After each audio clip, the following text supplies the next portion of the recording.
If you're new to portrait photography, you might have heard or seen the term key light being used and wondered what a key light actually is.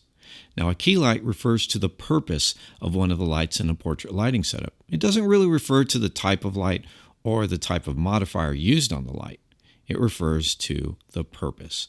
And you probably know that a lighting setup, whether it's for photos or video shoot, can consist of several different lights serving different purposes.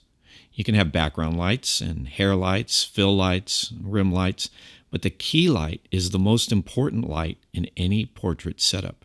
It's the foundation of the lighting for your portrait. See, when we're making a portrait, we're trying to give the viewer a sense of the shape and contours and sometimes even the texture of the different parts of the subject's form. And that usually means the head and shoulders area, unless we're featuring more of the body. It's the way the key light and shadows fall across the subject that give the viewer that sense of what the subject actually looks like. This is specifically the role of the key light. The key light should provide the most visual information about the subject, while the other lights in the lighting setup play supporting roles. In a one-light setup, the one light is usually your key light, and that makes sense.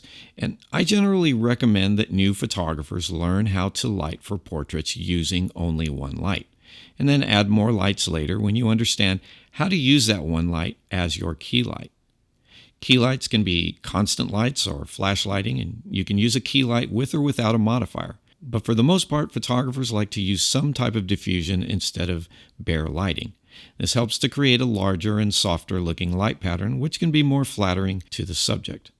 A flash or a strobe with a softbox or shoot-through umbrella modifier is the common setup. The position of your key light in relation to your subject is important. The effect of the lighting is going to be determined by the distance and the angle of the light, by the subject's orientation to the light, and possibly by the camera position.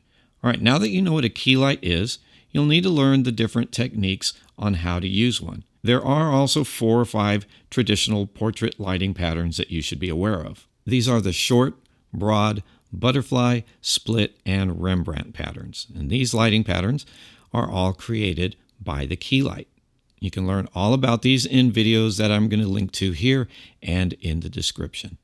But here's a straightforward technique that you can start practicing with right away. Just place your light about 45 degrees to one side of the camera to subject axis. And you can position your light to point down toward your subject about 45 degrees, and you are ready to go. Start with this and experiment with slightly different angles to see how the light and shadows affect the look of your subject.